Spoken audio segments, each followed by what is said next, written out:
Welcome to Expandeo, where the market meets. I am Emmanuel Pajot, the Secretary General of the European Association of Remote Sensing Companies. As a trade association, we are an enabler to better support the understanding between EO downstream service providers, stakeholders, and users. I am delighted to open this Expandeo event, even in a digital format. Due to this digital format, you will not be able to enjoy the incredible weather we have currently here in Brussels, where we will reach more than 30 degrees.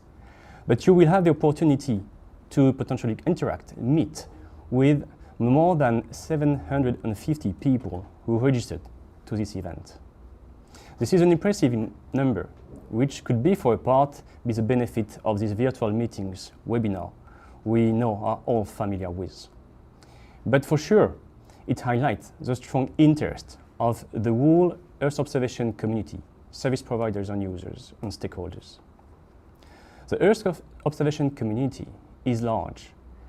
Last year, for the first time, EARSC analyzed the number of EO jobs in Europe, and if we are familiar with the EARSC industry survey with a number of EO employees acting as Earth observation service providers, where we mention more than 9,800 people, we identify more than 2,600 employees involved in other industry, and a total of 24,000 jobs in Europe, where we had the public sector. We organize this event as a virtual one due to the pandemic. A tough situation for all, a challenge for entrepreneurs to maintain the link with customers or stakeholders, to identify new prospects in their domestic market and abroad. But at the same time, Earth observation capability to monitor features at a distance, to deliver quantitative layers, to estimate the impact before and after lockdown, for example, illustrated, even for the citizen, the benefits of Earth observation. The capability to set up a large dashboard, such as RACE by ESA, demonstrated how flexible Earth observation is today. With the new space program, the creation of the new agency, EU SPA, and initiatives launched by the European Commission, such as Cassini, but as well thanks to partnerships with ESA, the Earth observation downstream industry has access to tools or support actions to better develop new capabilities to tackle environment and industrial challenges, to support the EU Green Deal, to answer to new user needs. During these 2 days, you, Earth observation service provider or service users, will have the opportunity to share your views, raise your challenges, and inform on your needs. This is particularly the case today with the Forum FIRE. The Forum FIRE is a H2020 project aiming to support DG RTD in the definition of the strategic R&D roadmap. So today, each of you can have a real impact. Later in the day, we will deliver 4 EARSC awards. Even without our traditional cocktail, this ceremony is an excellent opportunity to recognize the innovation, the performance, and the partnership of European Earth observation companies. To compensate for the lack of networking opportunities, I strongly invite you to explore the networking tools and the exhibition area you have access to on the platform we are using for this event. Tomorrow, we will run several parallel sessions. In the morning, in the Green Deal 1, speakers will be Earth observation customers, mostly from the energy, agriculture, raw material, and insurance market.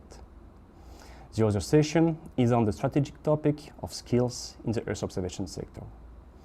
Later in the afternoon, we will explore the use of artificial intelligence, the potential to develop the use of Earth observation by international financial organizations, the role of eShape to expand the use of Copernicus-based services and support the promotion of European capabilities in the group on Earth observation ecosystem.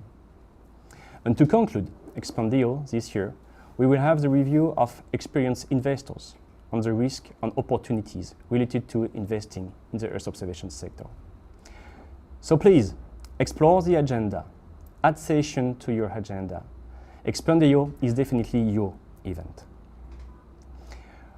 We are fortunate today to have Martina Sindelar as a keynote speaker today to open Expandeo on the FireForum.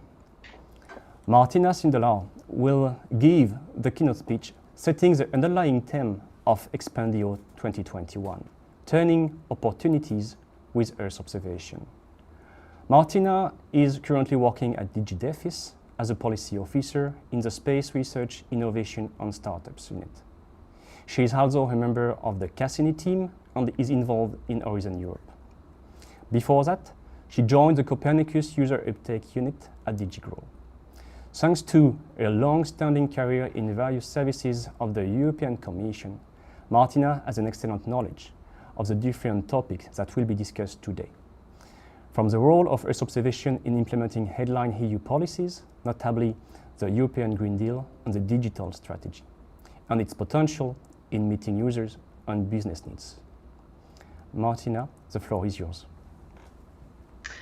Thank you very much for this nice introduction, for the invitation, and I say this also on behalf of my colleagues from the Cassini team. It's a great pleasure for me to be with you this morning.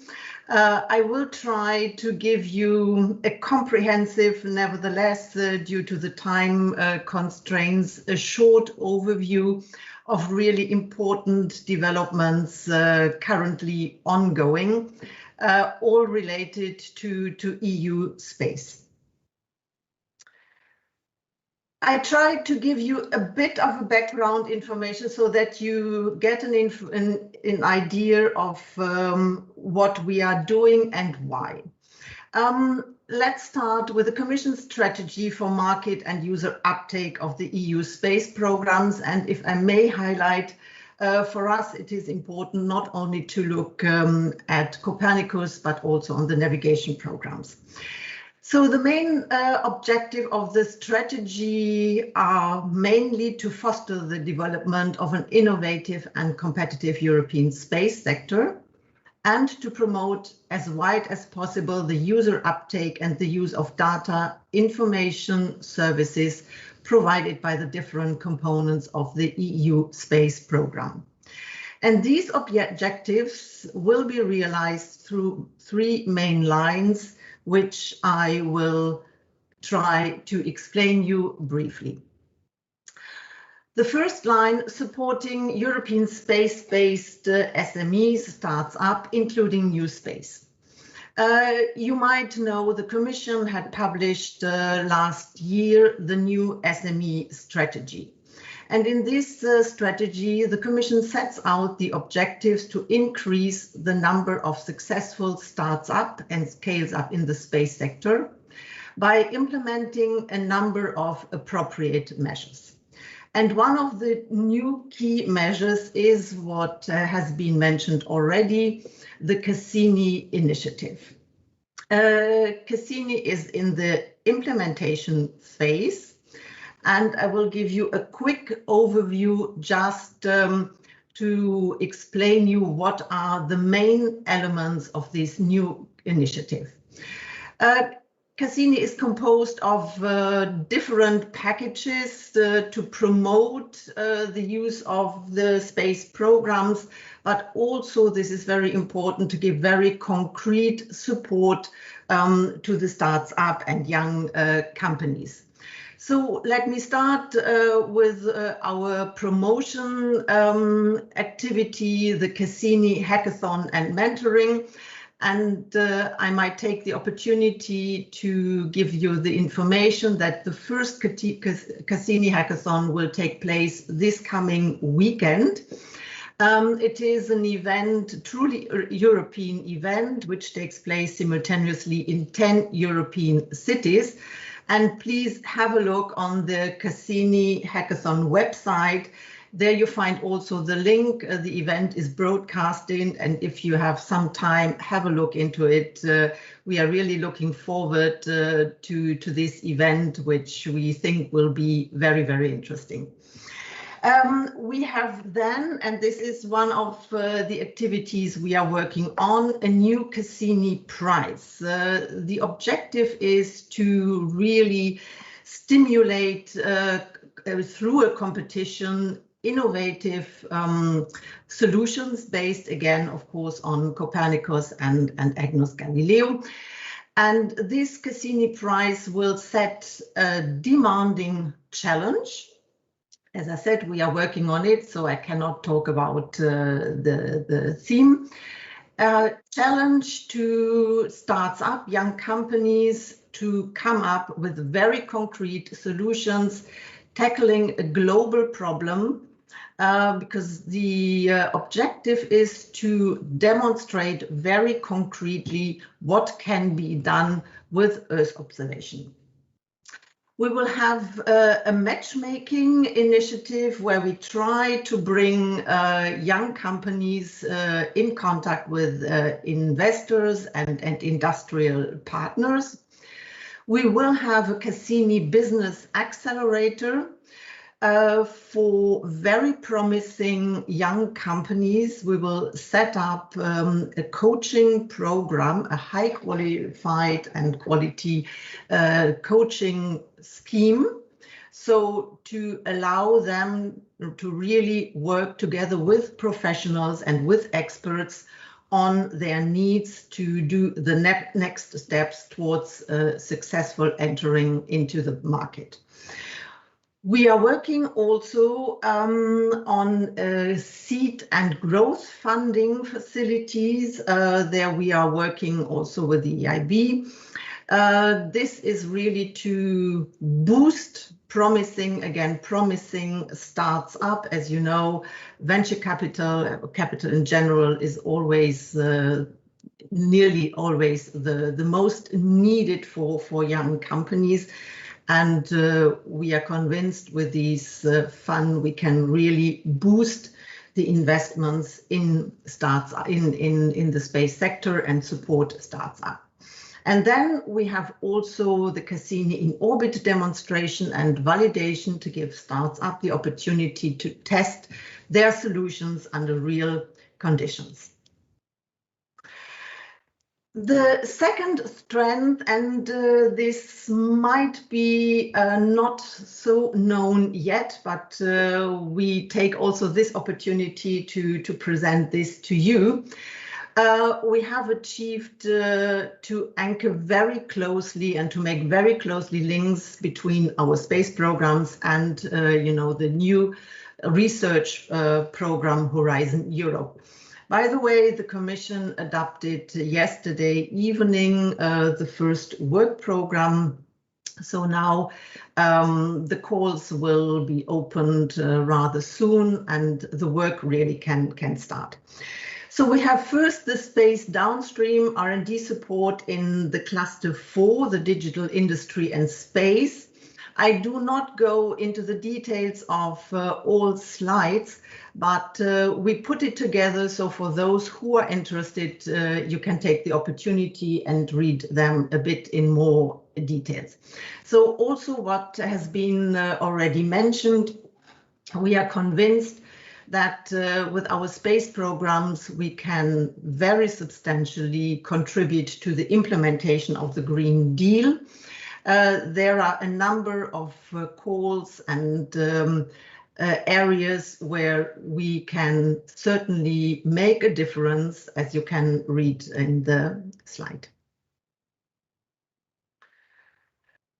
We are looking also towards the public sector, where we have demand-driven innovation actions by public authorities aiming at development and adoption of EGNS and Copernicus applications with which meet their needs. We have also the Copernicus downstream applications and the European data economy, a very, very important area Also, I would say in the context of this event, particular what I understand, tomorrow there will be particular sessions also on AI. This is certainly an area of high interest and with a huge development potential. We have also a large-scale Copernicus data uptake, what I said. So we are still in cluster 4. As you can see from the figures, the amounts and the budgets are really considerable.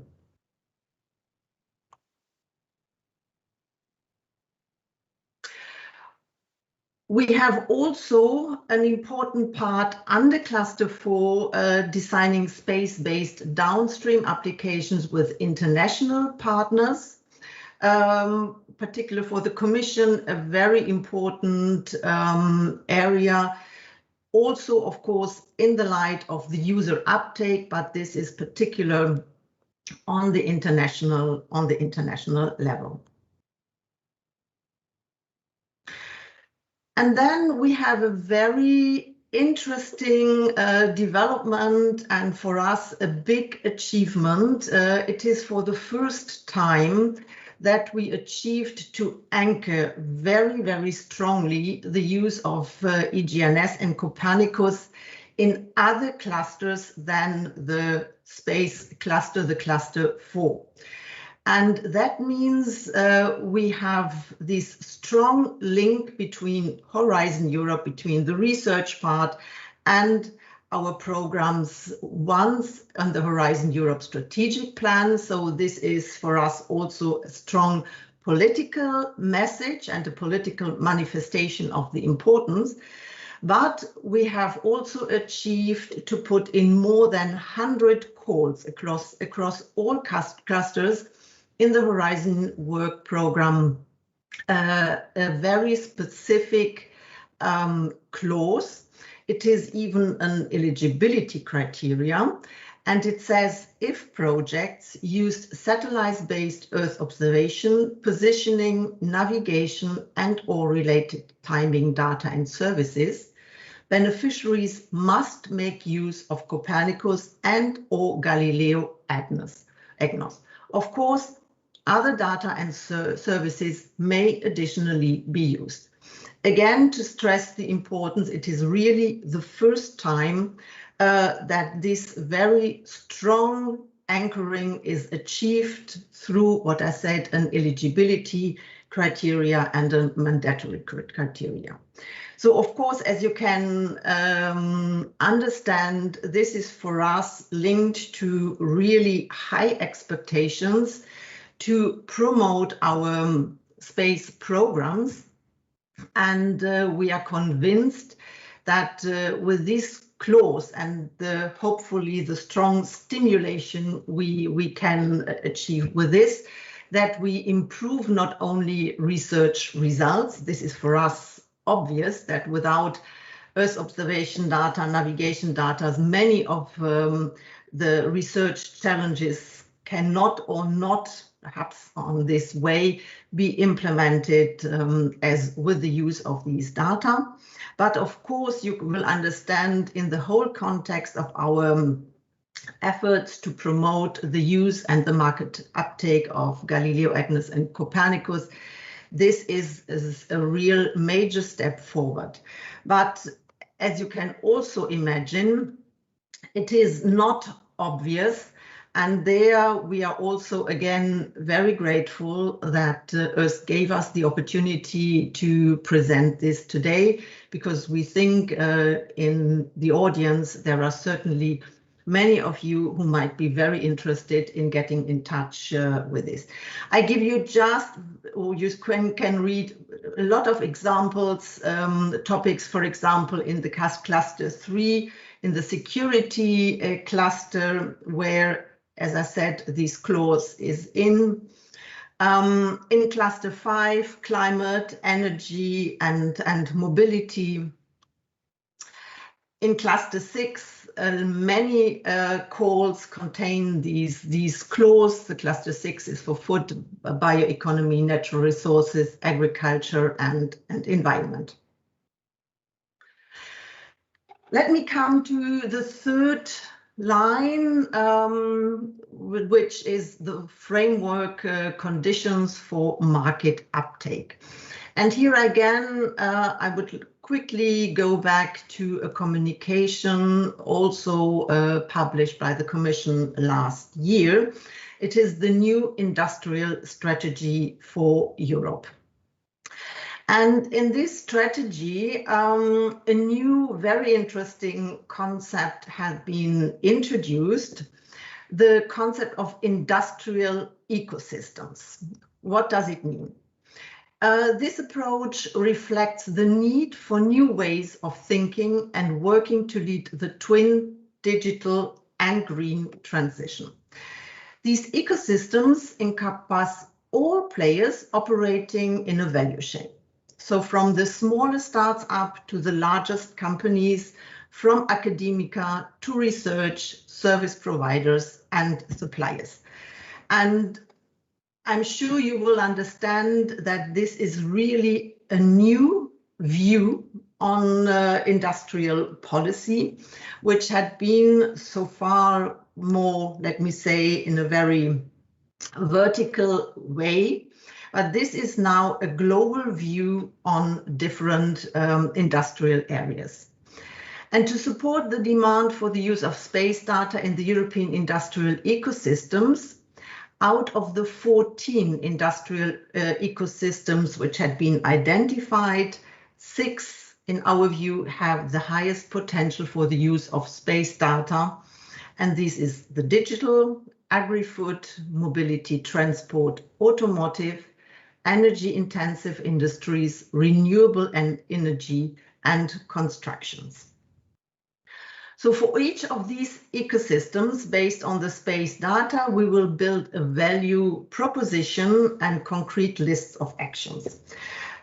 We need to work closely with the companies to understand their needs and to transform our offer if this is needed to match their requirements. And this is again a very important new aspect, really looking from the user requirements and from the needs industry has.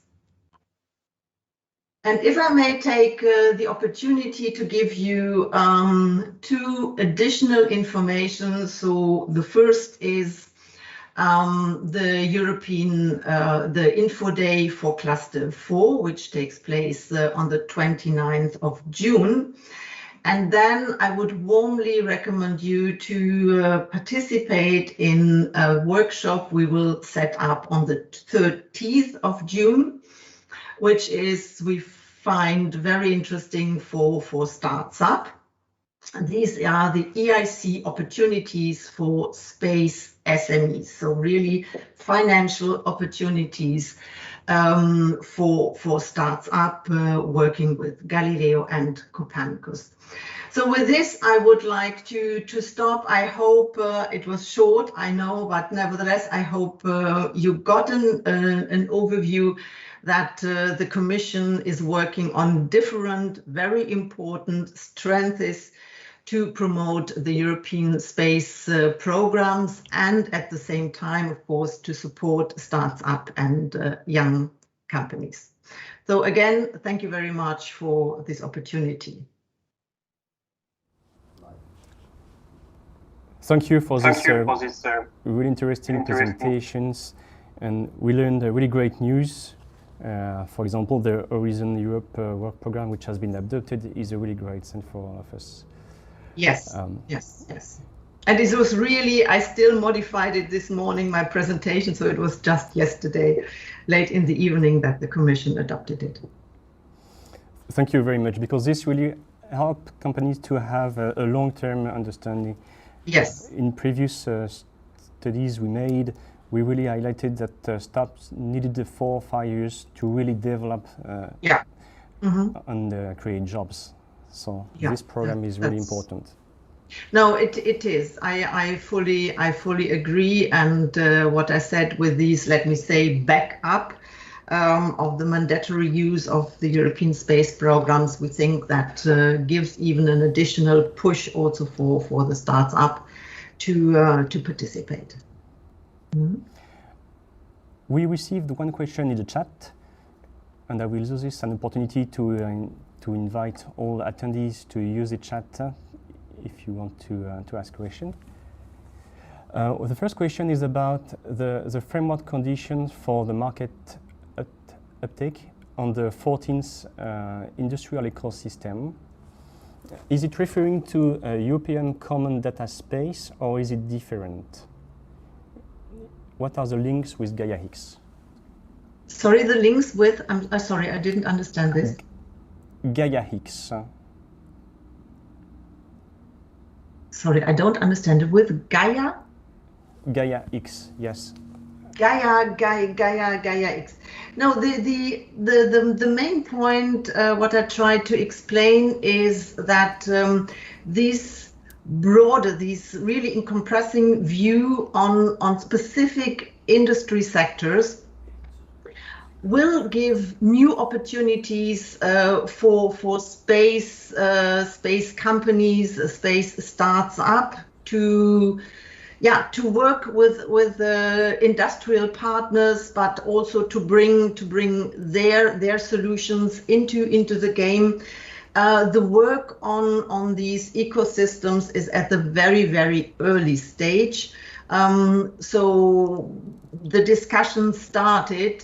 I'm really not in the position to give detailed information how the implementation of this approach in the identified sectors will concretely take place. For this, it is still a bit too early.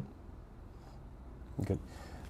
Thank you. And at least it is really interesting to know that this will be an action, and I'm pleased to see how the industry can really contribute to this, identify links, develop better links with potential users.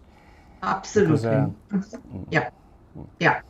And this was perhaps one of the weaker point of traditional industrial policy approaches. They were focusing mainly on the big players, on the big industries, but particularly the user side and also the little ecosystem around with startups, with young companies, also with public players, was not taken into the view as it will be now with this new approach. So maybe you are able to answer to the second question: how can we be involved in the discussion for this new system?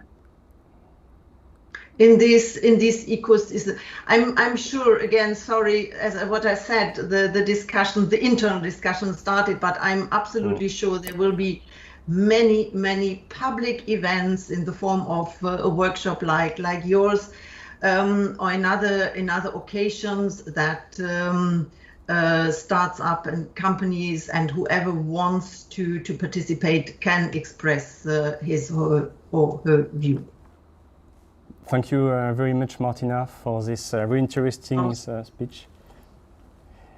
So I hope you may have some time to I will stay. Yes, certainly, and I will certainly connect also tomorrow. Okay, so I wish you really a very successful event, and thanks again. Thank you very much. So this initiative really makes a link with the next sessions, which is about the EO evangelist. Users, customers really need to have people who are really well aware about the wording and the capabilities. And this is why, in the context of FIRE, we have created this EO evangelist context in order to really support the connection between the service providers and the users. So it's my pleasure today to share with you the name of the 7 EO evangelists which have been through a process in order to promote European capabilities to a specific community of users. So the first one is Miss Eva Haas. Please, I invite you to introduce yourself, Eva.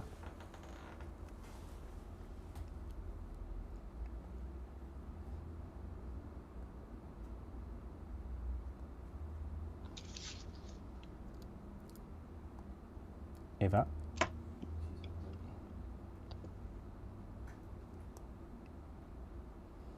Eva, can you please introduce yourself just now? Please, just continue introducing. Start now. Say thank you, Manuel. Small issue with the connection. The word evangelist comes from Greek, meaning bringing the good news. I believe that there are many good news that can be told when it comes to the benefits that Earth observation can bring for the marine sector and the blue economy. My name is Eva Haas from Munich, and I am an Earth observation expert with a passion for traveling.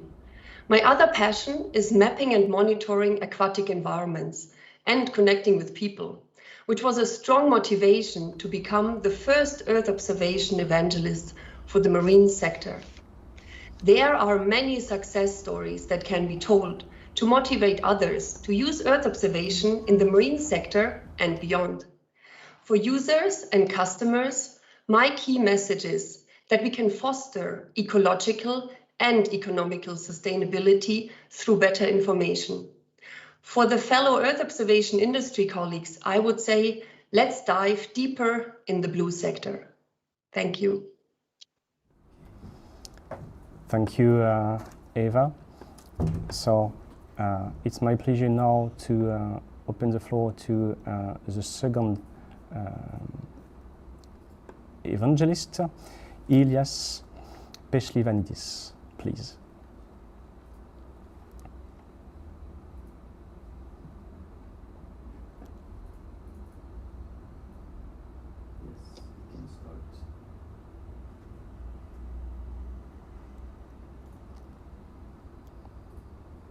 Yes, can you please start now with thank you, Manuel. Great, thank you very much, and thanks for the welcoming, and hello to everyone. My name is Ilias Pechlivanidis, and I'm originally from Greece. However, I've been living in Sweden for close to 10 years now, where I've been a senior researcher and leader in hydrology and water resources at SMHI, the Swedish Meteorological and Hydrological Institute. Part of my daily work has to do with supporting the Copernicus Emergency Management Service on the analytics and dissemination of European and global hydrological forecasts, while I have strongly contributed to products for the Copernicus Climate Change Service. Over the past 15 years of my career, I've been working on improving the water and climate services over various regions of the world, including modeling and predicting the hydrological and meteorological statuses. A major component of my work and research deals with Earth observations. In particularly, I have used Earth observations to set up and evaluate regional, continental, and global models, and also to monitor the extent and severity of different extreme events. All this work has had a direct application on agriculture and other water-related sectors. It is super exciting. It's exciting to be here with you all, and it feels more than great to be the first EO evangelist for the agriculture sector. This is a great opportunity for me because I truly believe on the co-evolution of knowledge and services. And this network and community of practice is the right place to do that. I really want to share my experience with the users, practitioners, and decision makers around the world on how Earth observations have evolved, setting ideal applications in the agricultural sector, and how they can change the normal business to an intelligent one. Even more, I want to interact with the peers of the sector and hear the stories from the users, particularly your local needs, so that together we can identify solutions. Thanks to everybody and all the participants, and looking forward to connect with you today and in the near future, even remotely. Thank you, Ilias. Now the floor is to Hiren Benito for the raw material market. Hiren.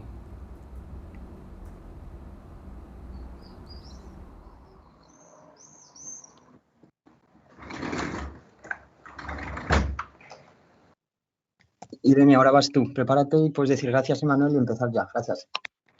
Thank you so much, Manuel. Hi, everyone. My name is Irene Benito, and I am the first EU evangelist in the raw materials sector. I'm really so thrilled to have the opportunity to carry out this role over the next year because I'm a true believer in the enormous but still untapped potential that Earth observation can have to transform the raw materials industries for the better. Let me give you a quick background about myself. I currently work at the EO company Planet, and prior to that, I was working at EIT Raw Materials and at the Joint Research Center of the European Commission, fostering Earth observation and innovation in the raw materials and extractive industries. Today, I would really like to take this opportunity to share a quick message to my sector. Let me start by highlighting how the raw materials sector is currently at a turning point. Growing global demand for materials is being fueled by rising population, by rising living standards, and by the sustainable transition. This global demand is requiring that we explore deeper and more remotely, and is also putting pressure on costs throughout the value chain. Increasingly stringent regulations regarding health, safety, and environmental impacts are also affecting mining activities globally. Additionally, the sustainable transition is requiring that sectors across the board, including raw materials, transform themselves, reducing their carbon footprints and fostering circular models of production and consumption. There's also an increased digitalization that has been accelerated during the COVID pandemic and that is offering enormous opportunities for all sectors. And finally, social license to operate and public opinion remain complex but extremely important topics and priorities for the sector. And Earth observation can really help with these challenges and with this transition, because it provides a reliable, a trustworthy, and a transparent and objective source of data that can complement other sources to improve the efficiency of the sector across the whole value chain. For example, helping reduce exploration costs in remote locations. Additionally, this transparency and this objective data can really improve monitoring the impact of mining and really improve the credibility of our monitoring activities. It's a very long way and also helping improve social license to operate and achieve it. We're facing a great opportunity in Europe. We can build on the incredible Copernicus program and also on the entrance into the market of new space data providers, which are providing an enormous wealth of Earth observation data, which is at our disposal. It is really my commitment as the first Earth observation evangelist to equip the sector with this powerful tool, to increase the competitiveness of this industry, and also to ensure that Europe receives the security and the environmentally conscious supply of materials that we need to continue progressing. Thank you.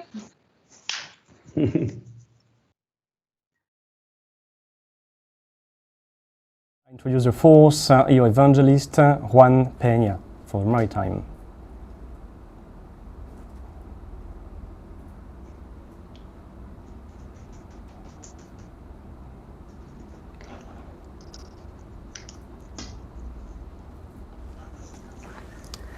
Hello, everyone. Thank you very much, Emmanuel, for the kind introduction. My name is Juan Peña, and I am the Earth Observation Evangelist for Maritime. I'm very, very happy to contribute to this opportunity. I started my career as oceanographer, and oceanography has been my passion since I was a child. I worked in aquaculture, fisheries research, and I had the opportunity to join the Spanish Coast Guard in my late career.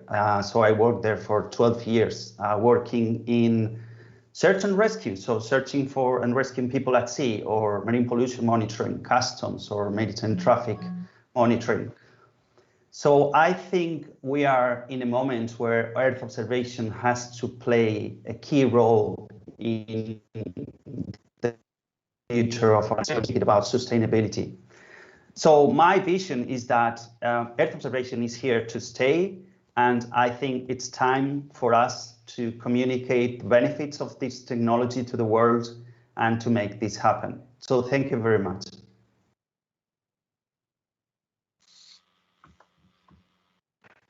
Thank you. And now it's my pleasure to introduce Lucy Kennedy for the infrastructure.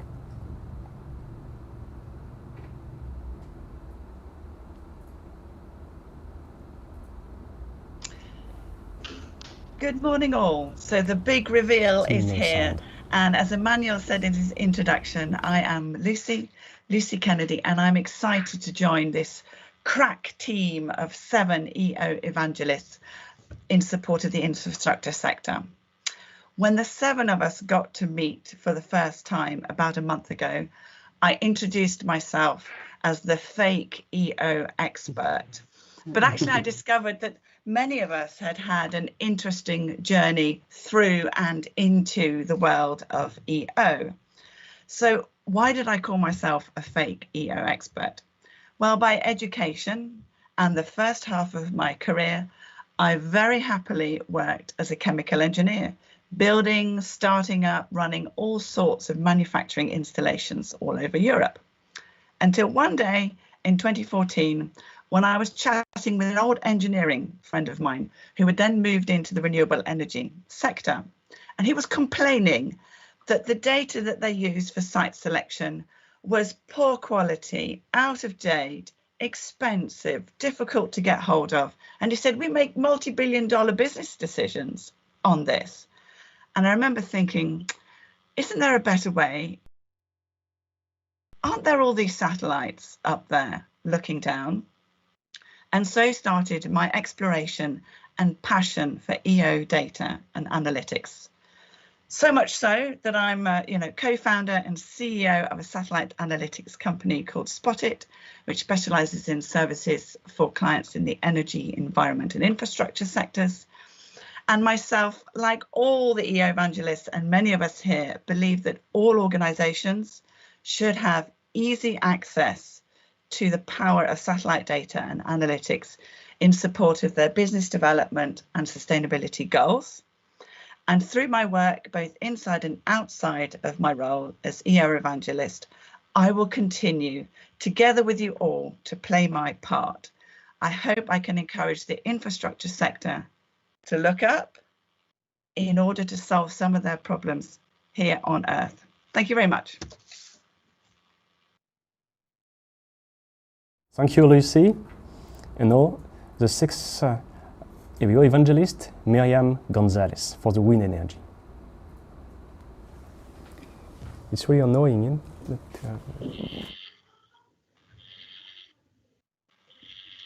Thanks, Emmanuel, for this welcoming message. So, hi, everyone. There is still so much to be done in order to be able to achieve climate neutral Europe. I'm so happy and so thrilled to be the first Earth observation evangelist for wind energy. So let me introduce myself. My name is Miriam Gonzalez. I have been in the geospatial world for a bit more than 10 years. I was coming from the mapping world, recently adopted in the Earth observations world for the last couple of years. So I have been participating in different initiatives. I initiate this also a special trip by joining and collaborating with OpenStreetMap, and now I'm part of the board in humanitarian OpenStreetMap, and I'm also co-founder of GeoChicas, in the one we're trying to bring more female presence in geospatial. Also, I'm currently working for Op42, doing partnerships. And I think, being part of the Air Observation Evangelist is a great thing to do today, because there is so much stories to be done and also so many opportunities to be able to achieve.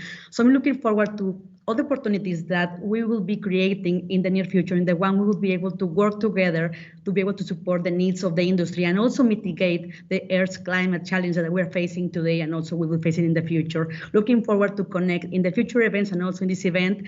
And please ping me in case you have any questions in order to move forward to these initiatives. Thanks a lot, and looking forward to collaborate with you all. Thanks a lot. Thank you, Miriam. And the last EO evangelist is Remco Timmermans for Urban.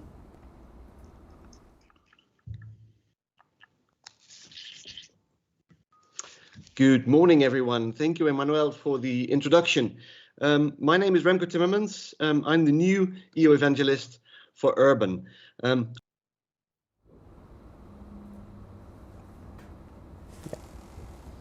So we have some issue. Yeah. Timmermans. I'm the new EO evangelist for Urban. I've been in space and space data ambassador for many years. In fact, I've made space data promotion my job. I'm not an EO specialist like Lucy. Ooh. Should I stop?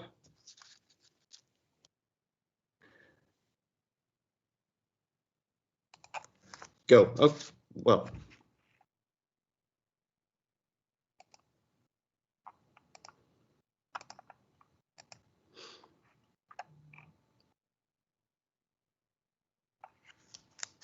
Good. Okay. Sorry about that. Seems that we had some technical issues. I'll just start over. Good morning, everyone. My name is Remco Timmermans. I'm the new EU evangelist for Urban.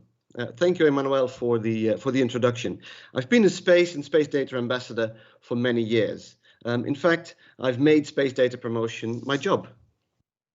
I'm not an EO specialist per se, just like Lucy. Yet I feel comfortable in promoting space data. I'm not an urban space sector specialist either. However, as a space data communicator, I sit right in between, and that will actually be the point that I will be adding to the EO evangelist, where I think communication skills are one of the keys to bringing Earth observation into the urban sector. Now, half of the world's population live in cities at the moment, and in 2030, that will have grown to 60%. In order for these people to live a healthy, happy, and sustainable life, cities need to continuously develop to maintain and improve this livability. Earth observation plays an important role in monitoring this livability and finding opportunities to solve bottlenecks and protect the inhabitants from risks. I'm proud to be part of this great team of evangelists, and I think by having active ambassadors, we can help the 4 billion of us that live in cities to continue a happy, healthy life in the world cities. I'm looking forward to working with urban sector specialists to benefit from the great opportunities that space data has to offer, but remains unknown to too many of these people. Thank you very much.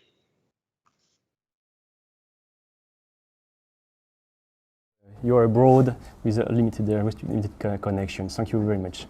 So it was a pleasure to have introduced all these 7 EO evangelists, which will really contribute to the promotion of Earth observation capability to the targeted market. It is a real challenge, and we really need to have this. This is why we set up this ID in the concept of FIRE.